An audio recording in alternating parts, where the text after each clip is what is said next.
Hey everybody, Kimberly here, and I'm excited to share with you the 3 things I like about Skate Summer. Now in this game, players are trying to just pull the coolest skate moves, and I don't know anything about skater culture, but boy was it easy to fall into this game, and I think the theme marries really well with the mechanics, and boy are the mechanics super fun. 3 things I like about Skate Summer. 3 things I like about Skate Summer. 3 things I like about Skate Summer. 3 things I like about Skate Summer. So in this game, players are going to do these trick combos, trying to complete certain objectives and skate around Pelican Park, which is a map in the center of the table. They're going to skate around to all these different locations. It's the SKATER, and at those locations, you are going to be able to do something really, really cool. So I'm just going to start with the very first thing that I like because it's actually in the first phase of each round. So what players are going to do is they've got this skater display area where they get to play all their cards. Now, players are going to take a look at their cards. They're going to have all these cool skate tricks as cards in their hand, and players start with a hand size of 5, and you can upgrade it to 7 if you visit the right location. But I've got my 5 cards right here, and they are going to be either yellow, red, or blue. And they also have a little symbol in the top corner that makes it easy to know which one is associated with which particular color. And they're also going to have these symbols and arrows and maybe potentially flame symbols along with those arrows. And the very first card you play down in the center, because that's the first card you play, is the center. And you have a little token, and this token is going to move either left or right that represents your balance. So I did a heel flip. And it's kind of hard not to describe what you're doing when you play your cards with your fellow players because it's just so fun. So I did a heel flip, and I have the chance of moving my marker 2 spaces to the yellow side, which is the right, or I can move it 1 space to the left, and it has flames on it. So why do I want 1 with flames or 2 without? It's all about balance and getting super cool bonuses.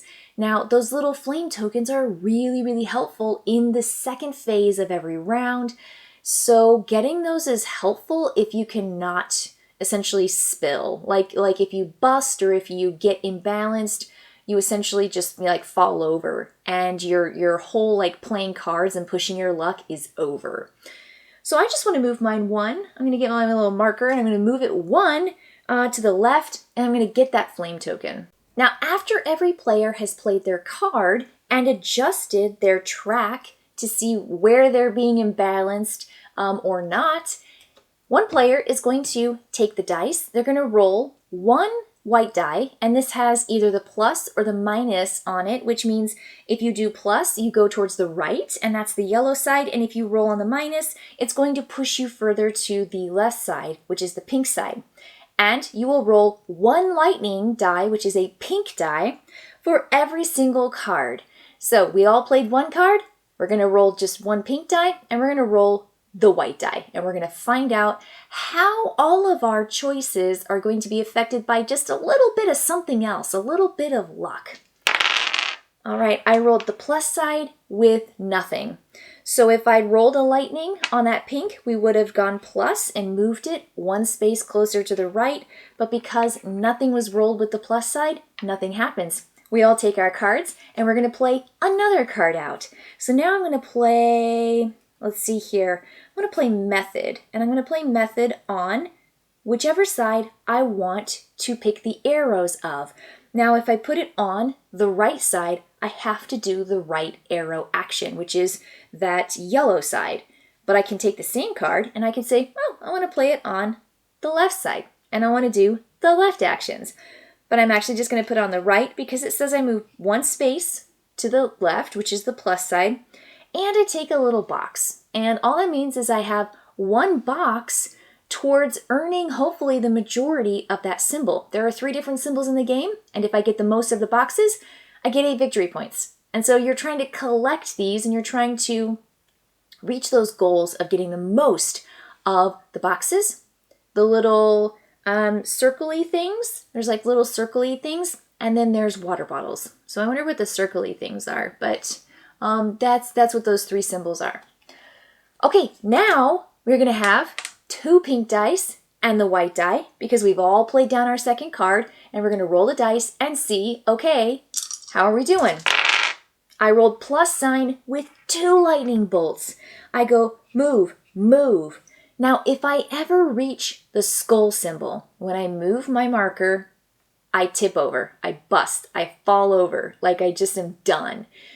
Now, if you ever want to say, I'm going to stop, and I want to just end my trick and I don't want to risk it, you're not allowed to play a card, because if you play a card, you have to roll the dice and the dice have to apply to you. So before we play the card, everybody who wants to just say, I stop, I did my tricks, I'm really cool, I don't want to press my luck, they kind of just drop out, and that's cool. It's up to you. It's just, how well are you doing?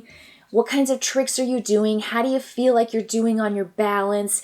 Are you getting too risky? And next time it's going to be 3 dice, and I've only got a couple spaces left on my plus side, but I might have a card that swings me radically. I can do dark slide, and I can pull myself way over to the other side. 1, 2, 3, and I can grab one of those flame tokens. So if I play that, which I did, I got to roll the dice, and now I'm going to add and have 3. So for me, the first thing I really like about this game is there's simultaneous play, and you play your cards to either side, just continually rebalancing yourself. And it's just such a really, really cool feature that fits mechanically, but it also makes sense thematically. I love it. And that just goes straight into the second thing that I like about this, which is the press your luck. You have to roll these dice. And the dice represent not just your choices in the tricks that you're doing and the balancing act that you're doing, it also represents the unpredictability of skateboarding and doing tricks and doing these kinds of extreme sports. And that means that just something can happen. I mean, we've all been doing something and we lost our balance and we went, I lost it. I'm over. I fell, right? Like I tipped over. And you don't see it coming and you don't plan for it, and yet it still happens. And that's what the dice do. And you just keep going, rolling these dice and saying, well, how many cards are here? And we roll the same dice and everyone applies it because we're all doing it simultaneously, unless of course you have stepped out and you say, okay, I'm passing for the rest of the round. I'm not going to be risking it anymore. And you just roll them. Okay, I rolled a minus, which is the pink side to the left, by 1 lightning bolt. So you may or may not get the lightning bolts. You might really, really need them to swing you back one direction. You also have cards in here that can affect the lightning applied and the die that tells you which direction to go. And that's when you get into special trick cards. And special trick cards are special. They are wholly unique. Backflip says the next time you roll the dice, you get to choose whether it says plus or minus. So what it does is it gives you an opportunity to know that you're going to be rebalancing back one direction or the other based on how far you are on one side or the other. And so it's just the coolest. It just feels like you are balancing out and you're dealing with just a little bit of that unpredictability. And the dice roll really makes it something that you really do or don't want to risk. Because let's say you risk it and you fall off your skateboard. It's not the worst thing in the world to fall off your skateboard, but you do have a penalty. And the penalty is you lose the card that you most recently played because that was the trick that made you fall off your skateboard. So you don't get to have that card. Now, why does that matter? Well, after everyone has essentially said, I'm stopping, I either busted or I'm just stopping on my own, you move into this phase where you get to upgrade the points of each of these 3 types of cards. Now you have your blue track, your yellow track, and your red track, and each card is going to be worth where your cube is on that track, 1, 2, 3, 4, or 5. So by losing a card, you lose 1 to 5 points depending on how much you've upgraded that particular track. So that's victory points that you're losing. And the other thing you're losing is a free upgrade. Everybody who stops without busting gets to move 1 marker up on their track for free. So that's why you don't want to risk it. That's why, the dice really incentivize you to make smart choices or to make safe choices, even though all you want to do is risk it. All you want to do is just go out there and play in the nose bone and do a late flip. I don't know what these words mean, but that's what you want to do. You want to play your cards and you want to make like the coolest, sweetest, most awesome moves out there. And so I love that the dice add that. It simulates that unpredictability, and it just really amps up the balance issue that is both thematic and mechanics.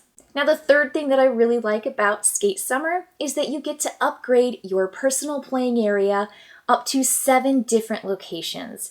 And that means that when you're going out on the board in the second half of the game and you're driving your skateboard around Pelican Park, you are going to use the cards that you played to move into those colored locations. And you're going to drive your skateboard around. Drive it. Ride it? No, you're going to ride it. I don't know what you do with the skateboard. You're going to ride your skateboard from location to location trying to pick up one of those 3 gold tokens, which is the little circlies, the boxes, or the water bottles, but you're also trying to get to the SKATER locations, because all of those locations upgrade something on your board that makes it more landing bonuses, which is that initiative for the next round. So you want to get double bonus. I haven't even talked about that, but it's so cool. Your hand size can go from 5 to 7. You could extend the ends of your tracks on your positive and minus by 1 space so that it's not as easy for you to fall off your skateboard.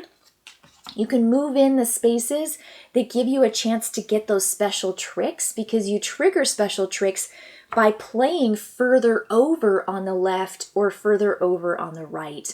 And so there are just these amazing upgrades that you can get, and I like that because where you go gives you an upgrade, and other players aren't getting that upgrade just yet because they haven't gone to the K or they haven't gone to the E. And so you're driving your skateboard around, riding it. Oh my gosh, driving.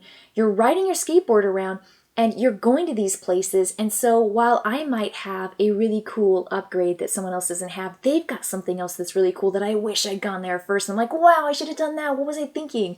So just some fantastically cool, upgradable features, and your player board is where the game is at. That's why the 3 things I like about this game are all about the player board. It's so fun.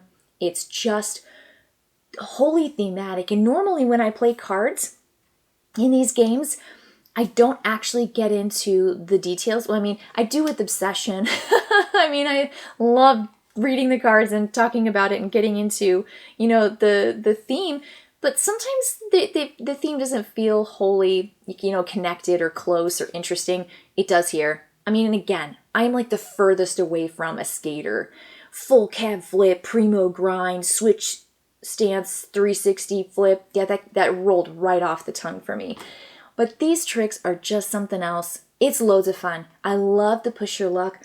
I love the added push your luck when it comes to this aspect, because you can try your best to balance, but sometimes you just fall off your skateboard and it's fun. It's just fun. You have a great time with your fellow players. I was laughing the whole time. Just going, I do this over here and I run that guy over there and then I get my K and then I do this. And yeah, it was just so much fun. I had a fun time. It's wholly colorful, super, super fun graphics, but it's the board. Those are the 3 things I like about Skate Summer. And thank you so much for joining me. I will see you next time. 3 things I like about Skate Summer. 3 things I like about Skate Summer. 3 things, 3 things, 3 things. Skate Summer.